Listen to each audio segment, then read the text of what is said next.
A question that unravels the self. There are questions that entertain the mind. There are questions that challenge the intellect. And then, there are questions that stop everything. If there is no self, who becomes enlightened? This isn't just a philosophical riddle. It's a flame that quietly burns through the illusion of who we think we are. The moment it enters your mind with sincerity, it begins to loosen the threads that have held your identity together. It is not a question to be answered, but one to be lived, and in living it, something begins to dissolve. We live most of our lives from a central assumption that there is a solid and navigating through experience, making choices, suffering pain, searching for peace. We defend this self, improve it, compare it, punish it, even attempt to enlighten it. And yet, what if this I is no more than a mirage?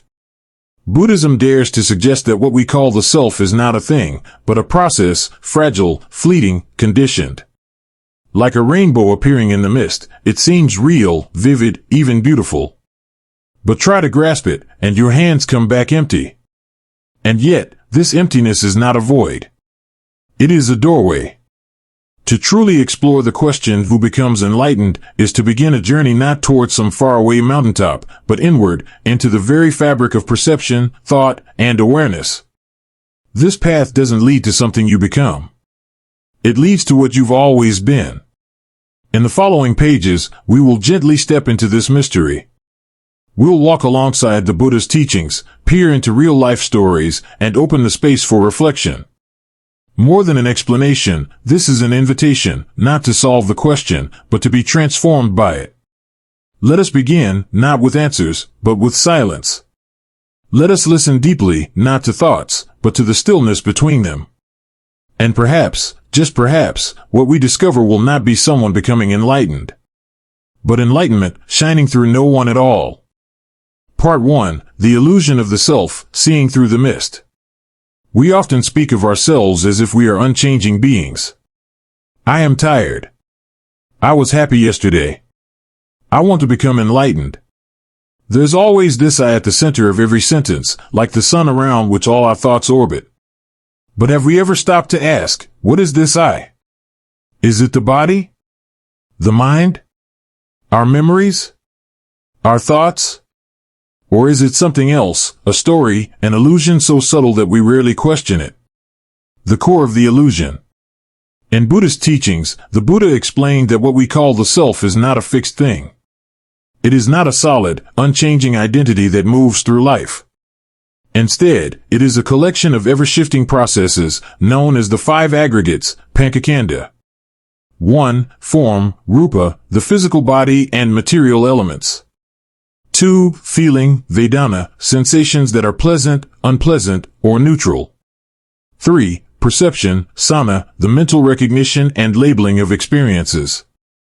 4. Mental formations, Sakra, thoughts, emotions, habits, intentions. 5. Consciousness, Vaya, the knowing awareness of experience. These 5 are like instruments in a band. Together, they play the song of me. But when you look closely, there is no singer behind the song, just sound arising and dissolving. Example, a modern-day encounter.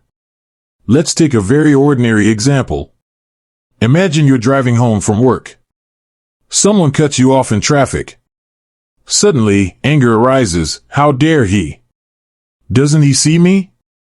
You feel your heart race, your breath quicken. Thoughts pour in. People are so rude. Why does this always happen to me? Pause. What's actually happening? The form is your body gripping the steering wheel. The feeling is the rush of frustration. The perception is identifying the action as an insult.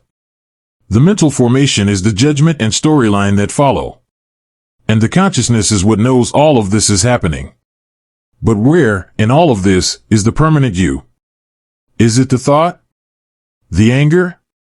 The body? The awareness? Like a storm forming from wind, heat, and pressure, the self is constructed moment by moment. And just like a storm, it passes. The river that never stands still. The Buddha often compared the self to a river. A river is a flowing process, never the same from one instant to the next. If you step into the same river twice, you are not touching the same water. And yet, we call it the river as if it's a single, permanent thing. Our identity is no different. We say, this is who I am, even as our thoughts, feelings, and even values shift over time. The child we once were, full of fear, innocence, or joy, has vanished. In its place is someone new, shaped by countless moments. And tomorrow will be different again. Story: The Photograph in the Mirror. A woman once sat quietly flipping through an old album of childhood photos.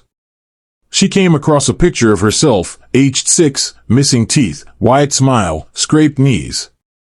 She stared at it for a long time and whispered, "I remember her, but I don't know where she went." That child is gone. The body has changed. The memories are blurred. The voice has deepened.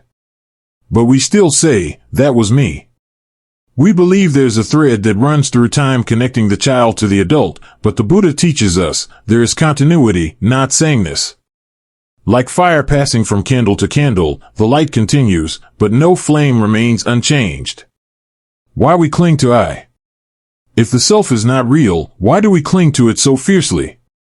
Because the illusion of self gives us a sense of control. It gives us someone to protect, someone to improve, someone to blame. It's the anchor we hold onto in a sea of change. We crave identity like a ship craves a harbor. But what we don't see is that the harbor itself is drifting. This clinging leads to suffering because we're trying to make permanent what is inherently impermanent. We want relationships to stay the same. We want our bodies to stay young. We want to hold on to praise, success, love. But everything, without exception, changes. And when it does, we feel pain. Not because change is painful in itself, but because we resist it. Realization, the sky and the clouds. Awareness, however, is different. Awareness doesn't resist. It doesn't cling or grasp. It simply sees. And in that seeing, there is freedom. Think of the sky. It allows clouds to come and go. It doesn't chase the sun or fight the storm. The sky remains vast, open, untouched. Your true nature is like that sky. Thoughts are clouds. Emotions are passing weather. But you, in the deepest sense, are the clear space in which all things arise and pass. And this you is not a personal self, not something you can name or hold. It is pure presence, not owned by anyone, not separate from anything. Gentle unraveling of the illusion. So, to see through the illusion of self is not to deny life, it's to embrace it more fully. It's not about rejecting your personality, your past, or your preferences. It's about loosening the grip.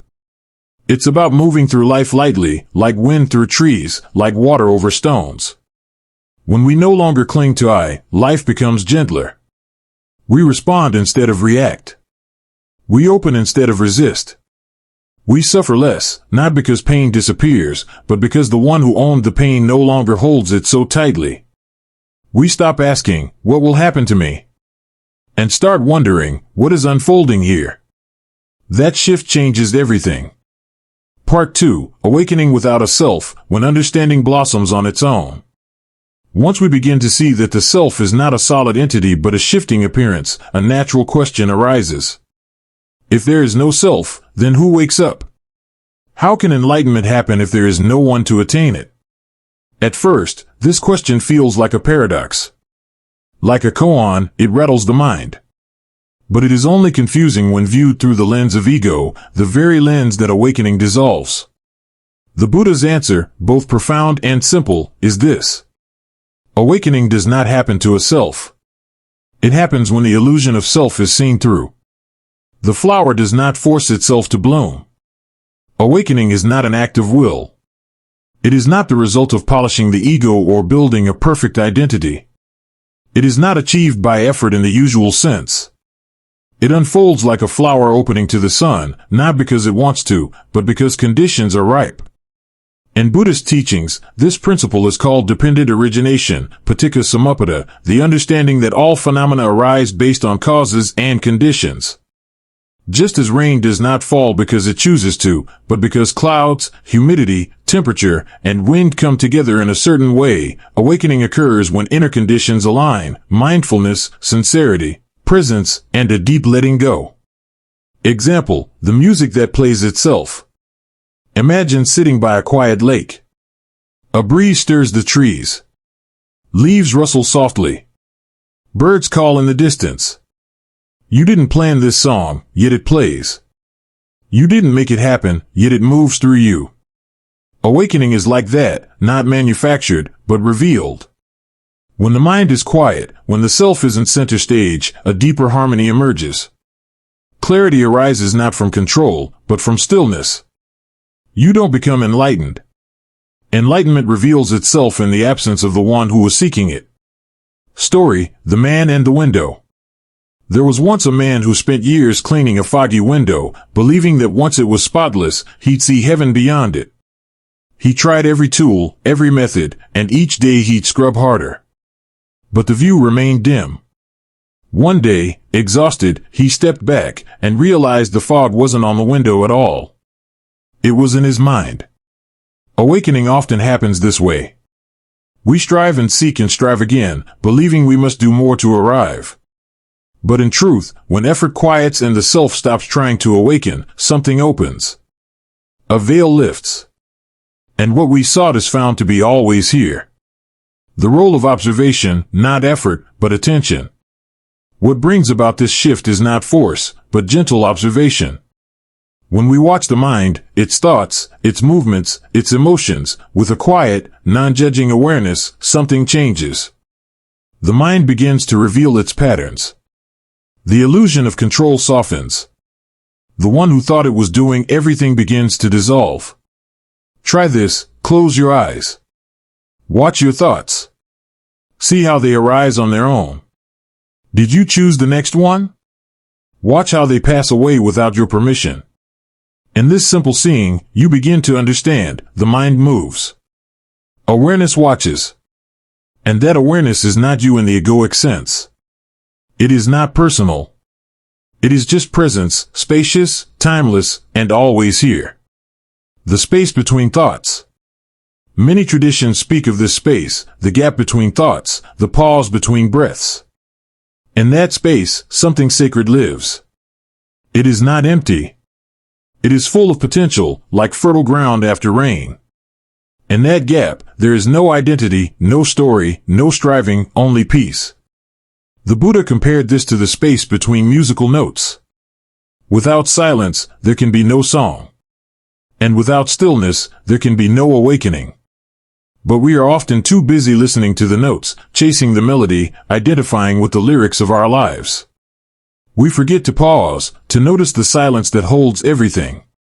Story: The Woman and the Autumn Leaf. A woman once told me that after a year of grief, she sat on a park bench, lost in thought. An autumn leaf drifted down from a tree, spinning slowly in the wind. She watched it fall, and for one breath, there was no sorrow, no story, no past. There was no me, she said. Only the falling leaf. That moment changed her life. Not because she gained anything, but because she finally let go. And in that letting go, she discovered what had always been with her: awareness untouched by suffering. No awakener, only awakening. Here is the quiet truth. There is no one who awakens. There is only awakening, unfolding naturally when illusion falls away. The ego doesn't achieve enlightenment. It can't. It's like a wave trying to become the ocean, unaware that it already is the ocean in movement. When we realize this, striving relaxes. The mind softens. We begin to rest in the very awareness we were searching for and realize it never left. Seeing, not becoming. The Buddha never said, "You will become something." He said, "You will see." This is the heart of awakening, not becoming a perfected self, but seeing clearly that there never was one. Not building a better me, but allowing me to dissolve, like mist in morning light. Part 3, Liberation through Understanding, the Quiet Freedom Beyond Self. What happens when the illusion of self finally dissolves? When the fog clears and the mind stops clinging, what remains? The Buddha called it liberation, vimutti, a freedom so deep, so complete, that it is no longer about escaping pain, but about no longer being bound by it. This freedom is not a state of detachment or indifference. It is not the cold silence of withdrawal. It is the warm stillness of presence, the natural spaciousness that arises when there is no one left to defend, no ego left to protect, no story left to maintain. It is, simply, the freedom of being, without grasping, without fear, without separation. The unbinding. In the Buddhist tradition, suffering, dukkha, is not caused by pain itself, but by our attachment, to identity, to desire, to outcomes. When we deeply understand the impermanence of all things and the insubstantial nature of the self, these attachments naturally fall away. Not by force, but by insight. When we see things as they are, the Buddha said, the notions of I and mine vanish. This is not annihilation. It is unbinding. Like a bird slipping free from a cage whose door was always open. Story, The Fisherman and the Net. A fisherman once wandered inland after a long life at sea. He still carried his heavy fishing net, even though there were no rivers nearby. When asked why he burdened himself with it, he said, "It has always been with me. It helped me survive." He never noticed that now it only weighed him down. The self is like that net. It may have served a function, helping us navigate the world, form relationships, build stories. But when we hold on too tightly, it becomes a burden. And freedom lies not in destroying the net, but in laying it down. The Dharma carries you. The Buddha once offered a powerful image. The Dharma carries the practitioner like a raft across a river. Once you reach the other shore, you do not carry the raft on your back. In the same way, the practices of mindfulness, inquiry, meditation, and study are tools, not to build a better self, but to dissolve the belief in one. When this work is done, when illusion is seen through, we no longer need to try to be free. We realize we have always been free, beneath the clouds of thought. Living from the ground of awareness. After awakening, life continues. You still wake up, eat breakfast, answer emails, tend to family, feel emotion. But everything is different, not because the world has changed, but because the lens through which you see it has cleared. You begin to live from awareness, not from identity. From presence, not protection. From stillness, not striving. There is no need to be someone. There is only the joy of being itself. Example, a day without me. One morning, a teacher of mine told me, "Today, just notice how many things you do because of I. I want to be seen, I need to prove something, I hope to be liked." Then, for one breath, do something without that voice. Just for love. Just because it's beautiful. Just because it is. I tried it. I watched a flower bloom on my balcony, not for meaning, not for metaphor, but simply for its being. For one breath, there was no one watching. Just watching. And in that moment, I knew what freedom tasted like. Compassion flows naturally. Liberation does not make you passive. It makes you more alive. When we are no longer caught up in protecting a self, we become naturally compassionate. We listen more deeply. We serve more freely. We love without needing anything in return. Not because we are trying to be good, but because there is nothing in the way. A tree does not try to give shade. It simply stands. The sun does not try to give warmth. It simply shines. In the same way, when awareness is unobstructed, kindness flows. There is only freedom. The great paradox of the path is this. No one becomes free. There is only freedom revealing itself. Like the moon emerging from behind the clouds, it was never missing. Like the sky revealed when the fog lifts, it was always there. The idea of a liberated person is just another story. What remains after liberation is not a perfected self, but the absence of self. What remains is presence, openness, love. The final teaching, be diligent. The Buddha's last words were not complex. He didn't say, "You must realize no self." He said, "All things are impermanent. Strive on with diligence. But what kind of striving? Not chasing. Not forcing. But a gentle, continuous turning toward truth. To be diligent is to watch with care. To live with attention. To sit in the silence long enough for truth to whisper through. Closing image, the candle and the wind. Think of a candle. It burns brightly for a time. Then, when the wind blows, it goes out. But where did the flame go? It did not die. It simply returned to space, unbound, unseen, but still present in warmth, in memory, in light. So too with the self. We do not lose anything when it dissolves. We return to what we've always been. Spacious, luminous, free. Conclusion: who becomes enlightened? So, after all the reflections, the metaphors, the stories, the silence, let us return to the question that began this journey. If there is no self, who becomes enlightened? The answer is gentle, and it whispers through everything we've explored. No one. And yet, something awakens. Something opens like a flower after rain. Something lets go of the illusion, and in that letting go, freedom emerges. Not the freedom of becoming, but the freedom of being. Not the enlightenment of a self, but the shining of awareness when nothing stands in its way. We suffer not because of pain, but because we believe there is someone who owns it. We fear not because of change, but because we cling to what we think we are. We search endlessly for meaning, not realizing the one who searches is the very illusion that hides it. But when we pause, when we look deeply, when we sit with life as it is, the illusion begins to dissolve like mist at dawn.